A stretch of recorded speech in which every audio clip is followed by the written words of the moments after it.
ఉచిత బస్సు ఎందుకు పనికొస్తాను చూడు. ఎక్కడి దాకా పోతాళ్ళు? మా బిడ్డ వాళ్ళ ఇంటికి పోతాను. అవునా? ఎక్కడి దాకా పోతాళ్ళు? ఇంటికాడ ఒక్కదాని బోరు కొడుతుందని బస్సులు ఎవరినైనా పరిచయం చేసుకొని మాట్లాడదామని వచ్చిన. నువ్వేడి పోవాలి? నేనా ఎట్లేదు, ఇక మా పిల్లగాడు ఇంటికాడ అస్సలే అన్నం తింటలేడు. ఇక బస్సులో అందరినీ చూసుకుంటా తింటాడని అట్లా బస్సు ఎక్కిన. ఇట్లున్నది ఉచిత బస్సుకి ఇందుకు అక్కడికి వచ్చింది.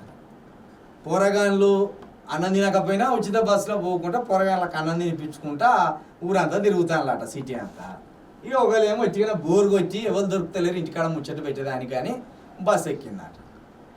ఇందుకు వచ్చింది నీ అక్కడికి వచ్చి ఇక అడిగింది కదా, ఏం చేసినావు 6 నెలల నువ్వు అని రేవంత్ రెడ్డిని అడుగుతావు విలేకరు అంటానంటే ఉచిత బస్సు పెట్టినాం మేము. దేనికి అక్కడికి వచ్చింది నీ ఉచిత బస్సు? అమలక్కలు ముచ్చట్లు పెట్టుకున్న దానికి వచ్చింది నీ ఉచిత బస్సు. దేనికి అక్కడికి వచ్చింది నీ ఉచిత బస్సు? అమలక్కలు కొట్టుకొని సావడానికి అక్కడికి వచ్చింది నీ ఉచిత బస్సు. దేనికి అక్కడికి వచ్చింది నీ ఉచిత బస్సు? మొగోళ్ళకు ఒక సీట్ దొరకకుండా చేసింది నీ ఉచిత బస్సు. ఈ ఉచిత బస్సు వల్ల ప్రజల తలరాతలు మారుతాయని చెప్తాను. అవును, 10 రూపాయలు కొనుక్కోలేని స్థితిలో ఈ ప్రజలు ఉన్నారా?